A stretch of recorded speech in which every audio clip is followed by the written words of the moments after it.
The number one question I get from retirees and those about to retire is, how can I save money on taxes? It's probably the place where I spend the most hours actually working with clients because messing up your tax strategy can cost thousands, if not hundreds of thousands of dollars in retirement. So today I'm going to show you how you can pay no taxes in retirement during a special period of time called your gap years. This is when you retire, but before you turn on Social Security. Hi, my name is Chris Cebulski, and I'm a certified financial planner or CFP, and my passion is helping people like you retire with dignity, purpose, and your eyes set on the future. Now, the biggest question that every new client has for me is, Chris, can you please help me figure out how to plan for taxes in retirement? I know that if I don't do anything, I'm going to get clobbered in taxes. And this question is likely on your mind too. So let's walk through how you can use the tax code to your advantage in your early retirement years to reduce your taxes, not only in the current year, but also in the future. So first of all, I'm not a CPA, I'm a CFP. CPAs tend to look at last year's taxes, and financial planners, we try to look toward the future. When looking into the future, you have to make some assumptions. So in this video today, we're going to make a few assumptions, okay? Like first, tax rates aren't going to skyrocket, and that Social Security, it's going to continue on like normal. Now, look, I know we could get political here, maybe argue about the future, but look, go with me here. This is a YouTube video. I'm trying to make a point. If you got a problem, just email me, right? So let's assume a few things about you in this hypothetical scenario. So first, you got $1 million in your IRA. Congrats. You got $250,000 in a brokerage account. You've got no Roth. So also in your life, you've got no debt. Your house is paid off. Maybe you're renting, no mortgage there, right? Let's assume also that in this scenario that you're married, you're filing jointly for tax purposes, and that we need about $5K a month to meet our basic normal expenses. So that's 60 grand a year. So maybe that's close to your scenario, maybe it's not, but I want to use this as a starting point to try and explain the principles that we're going to walk through today. Hopefully this will help you, and then you can apply it to your situation. So here are a couple other things that we're going to assume. So we've got to get that $5K a month to meet our normal retirement expenses, right? Now, in order to do that, we have the option to pull from either A, the IRA, right? The traditional IRA, it's $1 million, way to go. Or we can pull the money from B, the $250,000 taxable brokerage account. Now, remember that traditional IRA, you got a tax deduction when you put the money into your 401k, traditional IRA. That money grew tax deferred, but when you pull it out, it comes in as ordinary income. The brokerage didn't get any tax benefit when it went in. You've also been paying taxes as you went along. Also, we're going to assume that you're 60 years old here, and at this point, you have not turned on Social Security. Can't turn it on till 62 anyway. So this is what we call the gap years. When you're retired but not getting Social Security or a pension. You're not getting a paycheck yet or anymore, and you have a nest egg that you're drawing down until you either qualify for Social Security or pension, or you're just delaying it in order to receive a higher Social Security payout. So we need $5K a month, $60K a year. Where do you pull it from? Well, the first option, you can pull the money from that traditional IRA. $60K can come out of that traditional IRA. Now, in order to do that, we're going to have to pay some taxes. And here in this scenario, we're 60 years old. Remember, $60K comes out. That's how much we need. In order to do that, we can, let's assume, take it all from the IRA. Now, 2025, the standard deduction for a married filing joint couple is going to be $31,500. So if you earn less than $31,500, that's technically what we call the 0% tax bracket. And that's, what we'd call the standard deduction. You take that off, right? We all understand that. So let's take that off the 60K. We're left with $28,500. This is what's going to be called your taxable income. So that's going to go run through the tax brackets. I'll put them up here on the screen. And you can see as a married filing joint person, the first tax bracket is 10%. So I'm going to do a little bit of math here. I hope you can walk along with me. But 31.5 minus 60K is 28.5. 10% bracket on that 23,850. We spill over into the next bracket. We've got $2,380. Again, that's $23,800, tax at 10%. You're with me, right? So what we can do, take the zero off there, you got a tax of $2,380. Very simple, right? Starting point, simple here. So we've got 2,000 or 23,850 at the 10% bracket. This is just at the federal level. We're not considering any state taxes here in this scenario. If they apply to you, you got to factor that in separately, right? So this leftover amount is 7650. That's going to be taxed at the 12% bracket, right? That's over the 10% bracket. The overflow goes into the next bracket. So 23,850, right? With me so far. So let's pause here and let me quickly describe the tax system. It's a marginal tax system, and that means that every next dollar you pay marginally more. So the last dollar you pay is in maybe the 12% bucket. It doesn't affect your first dollar in that bucket. So let's say that you, instead of this scenario, earned in the 12%, you earned in the 22%. Doesn't mean that everything else, you pay it at 22%. So 12% on the remaining amount in our scenario is $918. We add that to our amount. We've got $3,298. That's how much tax we're going to pay in 2025. We have no other income, pulled $60K from the IRA. Let's divide $60K by the tax that we paid. Our effective tax rate is about 5.2% on that $60K that we pulled out of the traditional IRA. That's one option. You can do that, which is really low. That's a great tax bracket, especially compared to probably what you were paying while you were working, maybe 10, 12, 22, 24, 32, right? So at the 22% at the marginal level or even higher, so 5.5% is really low. It's a great tax rate. So that's the first way we could do the 60K, is pull it all from the IRA. Now let's move to the second way that we could maybe pull the 60K from.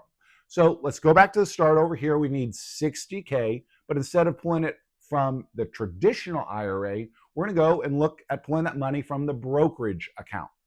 So we have $250,000 in there. And for the sake of this scenario, again, let's make some more assumptions. Let's assume that half of this $250,000 is gains. And so the other half, 125 grand, is going to be principal or cost basis. You've already paid tax on that. That's what you might have contributed, paid taxes to over time, right? So it's doubled in value over the amount of time that the account has been around. Congratulations. And we have to assume a few different things here just to keep it really basic, right? So I know not everybody shares this, and not everybody's account is doubled in size, but help me out here with this assumption, okay?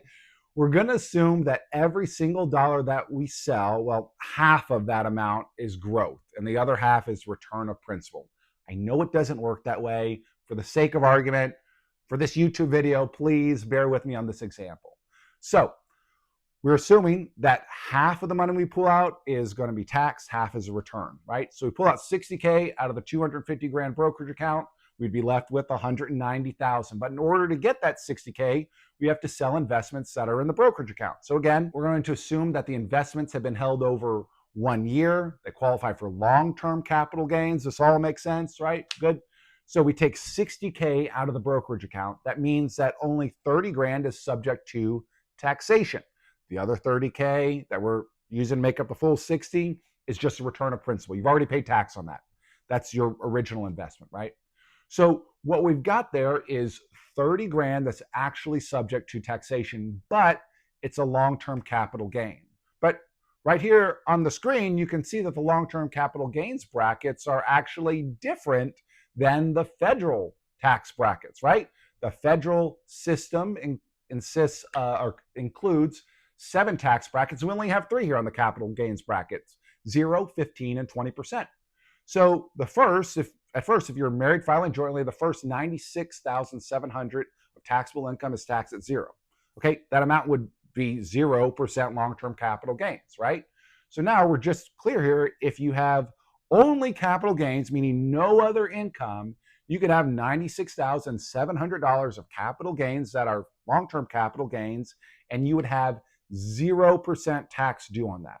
Now, if you have other income, let's say from a rental house, part-time job, IRA distribution, right, which we'll go over in a second, you'd have to add that to your capital gains, or capital gains go on top of all that other income. So it stacks on top of each other, and obviously you could screw things up there, but use a CPA for these things. It can get complicated.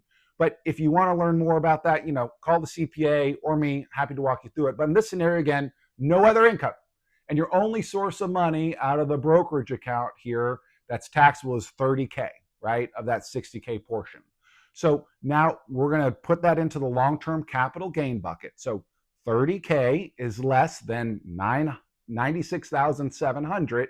That's taxable income that's in play here. So this does not include your standard deduction, which would have been added on top of that 96K. So really, 126K, 127K is how much room you have to play with this if you're using your standard deduction, you're married filing jointly. All that to say, we're well within the 0% capital gain bracket here with long-term capital gains, which means we get all of that 60K out of the brokerage account completely tax-free, because the 30K of growth will be taxed at a 0% rate. So that means no taxes if we pull all that money that we need this year out of the brokerage account, right? So a difference of, a couple $1,000s in taxes. So those are two different ways right off the bat here that you can pull money out of your accounts. Now, most of the time, the standard rule of thumb is to say, let's use all of our brokerage account first, or what we call the taxable investment account, and then we'll go over to our tax deferred money like the traditional IRA. So second, in terms of the order that we distribute money out during your gap years, the taxable account is the most important thing, right? Now, let me drive this point home just a little bit more, because different times of retirement, we might want to leave that taxable brokerage account alone and really draw down from the IRAs. It's fine to pull everything from the brokerage account. It's a nice little gimmick to pay nothing in taxes for 1 year on long-term capital gains. But here's the problem. You're not taking advantage of that standard deduction. You're not taking advantage of the full 0% long-term capital gain bracket, at least, to its fullest potential, because you're not filling it all the way up. So what I want to present to you is this. What if we took money from two different sources here? What if we took money from the traditional IRA, at least in part, and then we took another portion of the money from the brokerage account, and we're still going to pay no tax on any part of it? Sounds better, right? I'm going to show you how. Let's assume, again, we need 60 grand. Let's say we pull 30K from the IRA, and we'll see the other 30K actually comes out of the brokerage account. So the first 31,500, guess what? We're going to use our standard deduction on this traditional IRA money here, 2025. So technically, none of that money is going to be subject to taxation. It's taxable money. It goes on your AGI, but the standard deduction helps cover it. So 30K out of your IRA, completely tax-free. Now we have the 30K left over that we're going to have to pull from our brokerage account to meet the full 60K that we need. But remember, since half of the brokerage account is actually original investment or cost basis, the other half is growth. That means that out of the 30K that we pull from the brokerage account, only 15K of it in this scenario is taxable, right? And again, it's at long-term capital gains. So that 15K is a capital gain. We don't actually get 30K of taxable gains out of this brokerage. Half the principal, right? With me, 15K. So 15K again is less than or more than 96,700. Less than, yes. So again, you're going to pay no tax on the IRA distribution and the brokerage account distribution, because of the standard deduction fulfills, it meets that need over here, and the capital gains bracket meets the need over here. Does that make sense? It can be really powerful to pull out of different accounts and plan these out, right? So this is tax planning. You've paid yourself, you've covered your income, and you've also moved money into a tax-free bucket for the future. That's something that most people just don't even think about whenever it comes to Roth conversions and tax planning and retirement.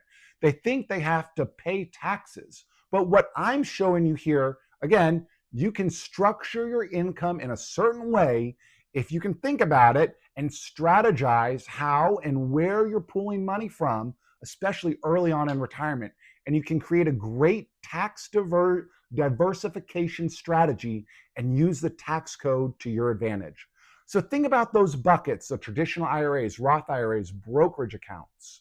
You have the flexibility and the opportunity to use these strategies to your advantage. Now, before we go, I want to touch on one more thing with respects to tax diversification, and that is estate planning.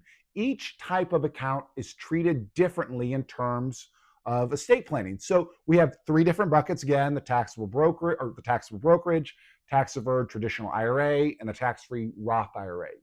So for the taxable brokerage account, that when you die gets what's called a step up in cost basis. So let's say that you have $250,000 here for this example. Half of that $250,000 is gain, half is cost basis. Say that when you die today, whatever that account is worth, $250,000, your beneficiary will get what's called a step up in basis, meaning that they inherit it as if they purchased that account today.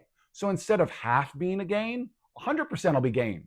So their basis will be $250,000 here. So that taxable brokerage account is very favorable for estate planning purposes.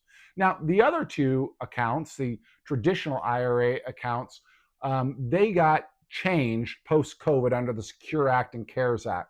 So the traditional and Roth have to be emptied in a matter of 10 years. Before, there was a stretch RMD rule. Now we're under what's called the 10-year rule. So think about your Roth IRA, think about your traditional IRA. Your Roth IRA gets tax-free growth when you pull the money out. It's tax-free. Roth, to your beneficiaries, they're not paying taxes, same as you, considering that the Roth meets all the rules.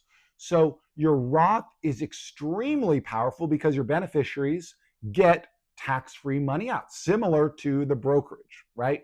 Now, we'd want your beneficiaries to keep their money in the Roth as long as possible because they get 10 years of tax-free growth on that account. Incredible, right? So we'd want to wait until the 10th year to pull the money out, assuming that they didn't need any money in there. So it's really beneficial for your beneficiaries to delay taking money out of the IRA. Now think about the traditional IRA.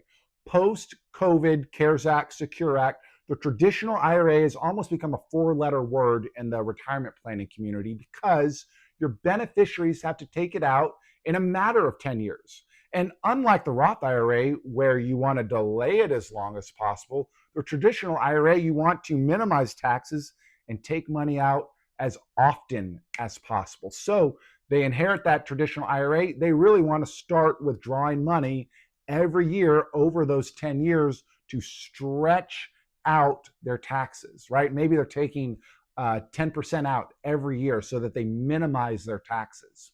Or, imagine, say that they just retired or they're in their highest earning years when they inherit that money. It could really destroy their retirement plan. They could really push them into the next tax bracket if you leave them with a really large traditional IRA. So implementing these strategies of moving money around can not only help you today and help you in the future, but it can really benefit your beneficiaries and potentially save them hundreds of thousands of dollars in taxes in the future and give you more flexibility right now in retirement. So it's important to think about account diversification in retirement. I really hope that this video is helpful. If you have any questions or comments, please put them below there. There's a link to my website and email if you'd like to reach out. Please let me know if you have any other questions. Have a good day.